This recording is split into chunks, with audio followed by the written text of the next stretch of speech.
ও Kohli, Virat Kohli, king Kohli. বিশ্ব ক্রিকেটের রাজার কি অসহনীয় এক অপেক্ষা ছিল 17 বছরের একটা আইপিএল ট্রফি জয়ের জন্য। অবশেষে গত মৌসুমে সেটা মুঠোবন্দি করেছেন, আর এবার সেটা মুঠো গোলে বেরিয়ে যেতে দেন কিভাবে? কি রাজসিকতায়, কি আধিপত্যে, কি অনবদ্য একটা ইনিংস ফাইনালে খেলে তিনি RCB K back to back শিরোপা জেতালেন, গুজরাট টাইটান্সকে একেবারে উড়িয়ে দিয়ে গুড়িয়ে দিয়ে।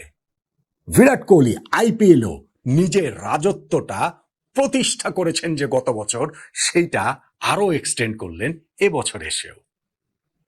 ওই যে 17 বছরের কথা বলছি, সেইখানটাতে একটু একটু করে বিরাট কোহলি হয়ে উঠেছেন কিং কোহলি। ভারতের জার্সি গায়ে আন্তর্জাতিক ক্রিকেটে হেন কোনো ট্রফি নেই জেতেন নেই।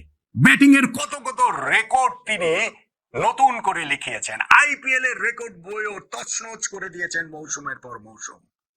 কিন্তু ওই যে শিরোপাটা জিততে পারেননি, ওই আফসোস, ওই হতাশা, ওই হাহাকারটা ছিলই। গত বছর সেই হাহাকার যখন শেষ হয়েছে, এই বছর তো শিরোপাটা তারা ধরে রাখলেন মোটামুটি অনায়াসে। আর ফাইনালটাতে বিরাট কোহলি 42 বলে অপরাজিত 75 রানের যে একটা অনবদ্য ইনিংস খেললেন, সেইটা তার আরো একটা স্টেটমেন্ট ইনিংস। বিরাট কোহলি বুঝিয়ে দিলেন যে ক্যারিয়ার সায়ান্নে এসেও তিনি মধ্য গগনের সূর্যের মতোই আলো ছড়াতে পারেন। আহা সূর্য, সেই কথা বলতে গেলে তো আবার বৈভব সূর্যবংশীর কথা মনে পড়ে যায়। ফাইনালটাতে রাজস্থান রয়্যালস উঠলেই হতো, বৈভব সূর্যবংশীর সঙ্গে বিরাট কোহলির লড়াইটা আমরা দেখতাম। কে জানে সেই ম্যাচটা হয়তো আরেকটু জমতো। কিং ভার্সেস প্রিন্সের সেই লড়াইটা এই বছর আমরা দেখতে পেলাম না। শুভমান গিলকে প্রিন্স বলা হয়, কিন্তু আমি নতুন প্রিন্স বৈভব সূর্যবংশীর কথা বলছি। ঠিক আছে, নেক্সট ইয়ার সেটা হয়তো বা দেখা গেলেও যেতে পারে, কেননা টানা দুটো শিরোপা জয়ের পর আগামীবার বিরাট কোহলি নিশ্চয়ই হ্যাট্রিক শিরোপা জয়ের টার্গেটটাই করবেন। আমার তো নিজের মনে হচ্ছে যে টিয়া পাখি নিয়ে মানুষের ভাগ্য গণনায় বসে যায়, কেননা যে প্রেডিকশন গেম আমরা খেলি, যে ফেভারিট র্যাঙ্কিং আমি করেছিলাম, সেই প্লে অফটার আগের ফেভারিট র্যাঙ্কিংটা তো এক্স্যাক্টলি সেম ভাবেই মিলে গিয়েছে প্রতিটা ম্যাচের ক্ষেত্রে, প্রতিটা পজিশনের ক্ষেত্রে। সেই প্লে অফের আগের ফেভারিট র্যাঙ্কিং এ আমার 1 নম্বর দল ছিল রয়্যাল চ্যালেঞ্জার্স বেঙ্গালুরু, শিরোপা জিতেছে। 2 নম্বর দল ছিল গুজরাট টাইটান্স, তারা ফাইনালে উঠেছে। 3 নম্বর দল ছিল রাজস্থান রয়্যালস, সেকেন্ড কোয়ালিফায়ার পর্যন্ত গেছে। 4 নম্বর দল ছিল সানরাইজার্স হায়দ্রাবাদ, এলিমিনেটরে হেরে তারা বিদায় হয়ে গিয়েছে। এই যে ফাইনালটা হলো, সেই ফাইনালটাতে রয়্যাল চ্যালেঞ্জার্স বেঙ্গালুরু 2 ওভার হাতে রেখে 5 উইকেটে যে জয় পেল, সেইখানটা টার্নিং পয়েন্ট কোনটা, ওইটা নিয়ে তো আলোচনা করছে। এবং তাতে বিরাট কোহলির নামটা বারবার বারবার বারবার আসবে, আসতেই হবে। বিরাট কোহলি যে ইনিংসটা খেলেছেন, সেইটার হাইলাইটসে আপনার হয়তো বা মনে থাকবে ওই যে পাওয়ার প্লেতে কাগিসো রাবাদার উপরে তিনি যেভাবে চড়াও হলেন, 4 ছক্কা 4 সেটা মারলেন। কিংবা হয়তো আরো বেশি করে মনে থাকবে ম্যাচটা তিনি যেভাবে শেষ করলেন, সেই উইনিং মোমেন্টটা মিডনের উপর দিয়ে, প্রথমে মিডনের পাশ দিয়ে একটা 4 মারলেন, তারপরে ওই দিক দিয়ে একটা ছক্কা মেরে খেলাটা শেষ করলেন। গ্যালারিতে তখন তার স্ত্রী আনুষ্কা শর্মাকে দেখাচ্ছিল, সেলিব্রেট করছিলেন বিরাট কোহলি, এবং সেইখানটাতে উড়ন্ত চুমুও ছুড়ে দিলেন আনুষ্কা শর্মার উদ্দেশ্যে, সেইটাও আমরা দেখতে পেলাম, এক্সপেক্টেডই ছিল। কিন্তু আমার কাছে বিরাট কোহলির এই ইনিংসের হাইলাইটস হয়ে থাকবে অন্য একটা বিষয়, যেটা হয়তো ম্যাচের রেজাল্টে কোনো রকম কোনো প্রভাব রাখেনি। কোনটা সেটা? দেখেন, বিরাট কোহলিদের রান তারা করতে হতো 156, গুজরাট টাইটান্সকে 155-তে তারা আটকে দিয়েছে। ম্যাচটা সেইখানটাতেই শেষ, ফুল স্টপ। হ্যাঁ, আইপিএল এর আগের 18 সিজনের মধ্যে 4 বার ফাইনালটাতে এই 160-র নিচের স্কোর ডিফেন্ড করে শিরোপা জিতেছে, 4টা দল জিতেছে, এই ঘটনা আছে। কিন্তু ক্রিকেট বদলে গেছে, সময় বদলে গেছে। এইবারের আইপিএল এ 155 রান ডিফেন্ড করে এর আগে 73 ম্যাচে কোনো দল জিততে পারেনি। তো ফাইনালে গুজরাট টাইটান্স কিভাবে জিতবে? ফাইনালে কিভাবে রয়্যাল চ্যালেঞ্জার্স বেঙ্গালুরু সেখানটাতে হারবে? এবং ভেঙ্কটেশ আয়ারের সঙ্গে বিরাট কোহলি শুরুতেই ওপেনিং পার্টনারশিপে 5th ওভারেই যখন 62 রান উঠে যায়, ভেঙ্কে আয়ার তিনি ইঞ্জুরিতে পড়েছেন, তারপরে 16 বলে 32 রানের একটা দুর্দান্ত ইনিংস তিনি খেলেছেন।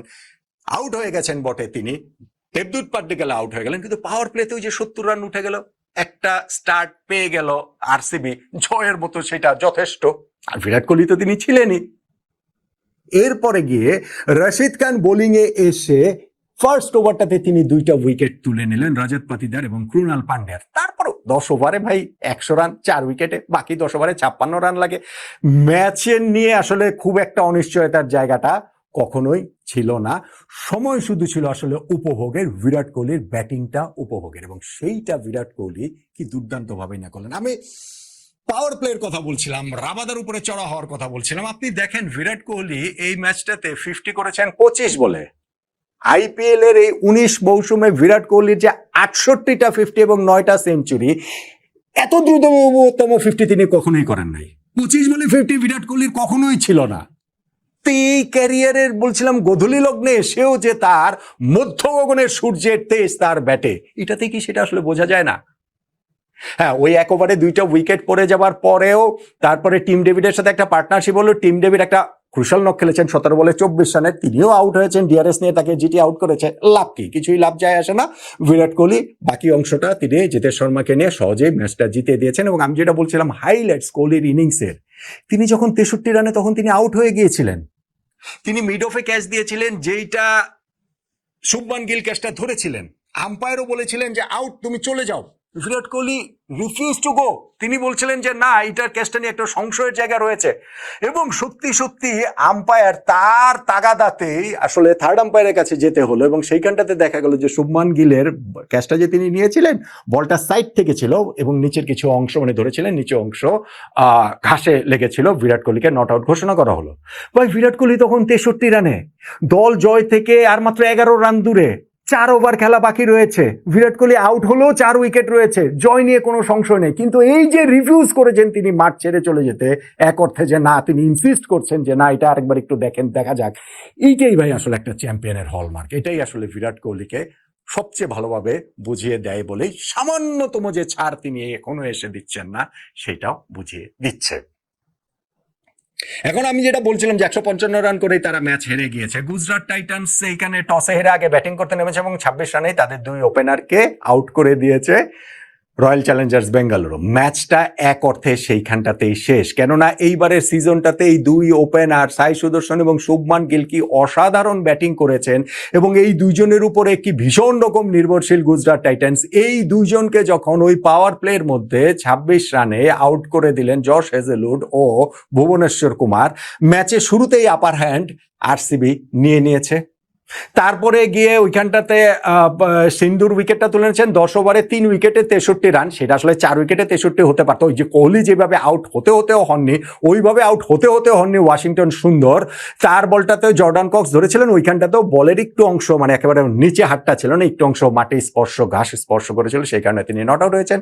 ওয়াশিংটন সুন্দর তখন 4 রানে ছিলেন, তিনি শেষ পর্যন্ত 37 বলে অপরাজিত 50 রানের একটা ইনিংস খেলছেন। সেই কারণেই এই গুজরাট টাইটান্সের ইনিংসটা চলে গিয়েছে 150 প্লাস 155। কিন্তু সেটা কি গুড এনাফ না?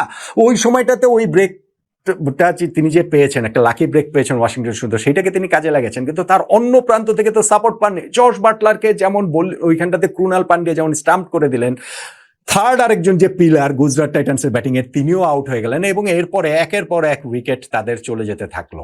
আর রয়্যাল চ্যালেঞ্জার্স বেঙ্গালুরু এই ম্যাচে তাদের প্ল্যানটা এক্সিকিউট করেছেন দুর্দান্তভাবে শর্ট অফ লেন্থের ডেলিভারিতে। সেই শর্ট অফ লেন্থের ডেলিভারিতে তারা আউট করেছেন সাই সুদর্শন, শুভমান গিল, এখানটাতে হচ্ছে গিয়ে রাহুল তেওয়াতিয়া, রাশিদ খান, এরকম 4-5টা উইকেট তারা শর্ট অফ লেন্থের ডেলিভারিতে নিয়ে নিয়েছে। ওইটার কোনো অ্যান্সার আসলে ছিল না গুজরাট টাইটান্সের কাছে। 155 রানে তারা আটকে গিয়ে ম্যাচটা ওইখানটাতেই হেরে গিয়েছে, ওইখানটাতেই ম্যাচটা আসলে জিতে গিয়েছে রয়্যাল চ্যালেঞ্জার্স বেঙ্গালুরু। দেখেন, এই ফাইনালটা হওয়ার কথা ছিল বেঙ্গালোরে, আরসিবির হোম গ্রাউন্ডে। আইপিএল এর নিয়মটাই হচ্ছে গিয়ে ডিফেন্ডিং চ্যাম্পিয়নদের হোম গ্রাউন্ডে পরের আইপিএল এর ফাইনালটা হবে। কি কি করে টোরে সেইটাকে নিয়ে আসা হলো আহমেদাবাদে, সেইটা গুজরাট টাইটান্সের হোম গ্রাউন্ড। কিন্তু সেই তাদের হোম গ্রাউন্ডে যখন গুজরাট টাইটান্সকে এইভাবে নাকানি চুবানি খাইয়ে রয়্যাল চ্যালেঞ্জার্স বেঙ্গালুরু, বিরাট কোহলির বেঙ্গালুরু শিরোপা জিতলো, তখন ওই আহমেদাবাদও হয়ে উঠলো এক টুকরো বেঙ্গালুরু। পুরো ভারতেরই উল্লাস, সেই কোহলি সমর্থকদেরই উল্লাস আসলে পুরো সব জায়গাতেই ছড়িয়ে গিয়েছে। তাহলে এই যে ম্যাচটা হলো, যেইখানটাতে আরেকটা জায়গায় তারা হিস্ট্রি তাদের পক্ষে ছিল আরসিবির, যে গত 8টা সিজন ধরে প্রথম কোয়ালিফায়ারে জিতেছে যেই দল, ফাইনালে গিয়ে তারাই শিরোপা জিতেছে। এবং এইবারও টানা নভেম্বর একই ঘটনা ঘটলো। এই গুজরাট টাইটান্সকেই কিন্তু প্রথম কোয়ালিফায়ারে আরসিবি হারিয়ে দিয়েছিল 92 রানে। সেই জয়টাও ভীষণ রকমেরই অনায়াস ছিল। বিরাট কোহলির রাজত্ব সম্প্রসারণের এই যে ম্যাচটা, আরসিবির ব্যাক টু ব্যাক শিরোপা জয়ের যে ম্যাচ, সেইখানটাতে টার্নিং পয়েন্ট কোনটা? আমার কাছে মনে হয় যে এখানে কয়েকটা জায়গার কথাই আপনি বলতে পারেন, আলোচনায় আসতে পারে, কিন্তু আমার টার্নিং পয়েন্ট সত্যিকার অর্থে টস জিতে যে প্রতিপক্ষকে ব্যাটিং এর আমন্ত্রণ জানিয়ে 26 রানে সাই সুদর্শন এবং শুভমান গিলের উইকেটটা যে তুলে নিল royal Challengers Bengaluru, Josh Hazlewood এবং ভুবনেশ্বর কুমার, সেইখানটাতেই ম্যাচ জয়ের পথে তারা এগিয়ে গেছে অনেকখানি। কোহলির ইনিংসের সেই মাহাত্ম্য রয়েছে, সেইটা নিয়ে অনেক আলোচনা হবে, কিন্তু যে বোলিং এফোর্টটা আরসিবির, সেই ভুবনেশ্বর কুমার, জশ হেজেলউড, রাশিক সালাম, ক্রুনাল পান্ডিয়া, আনবিলিভেবল এফোর্ট আসলে তাদের ছিল, এবং ওই জায়গাটাতেই শুরুতেই গুজরাট টাইটান্সের দুই ওপেনার উইকেট তুলে নিয়ে তারা ম্যাচটা জিতে গিয়েছে বলে আমার কাছে মনে হয়। ওইটাই তাই আমার কাছে টার্নিং পয়েন্ট। আর সেই টার্নিং পয়েন্টে বিরাট কোহলির শিরোপা জয়ের সেই উল্লাসটা তো রয়েছেই, সেইটা আগামীবার হ্যাটট্রিক শিরোপা জয়ের জন্য তিনি এবং আরসিবি আবার ফিরে আসবেন, সেইটাও নিঃসন্দেহে বলে দেওয়া যায়, নয় কি?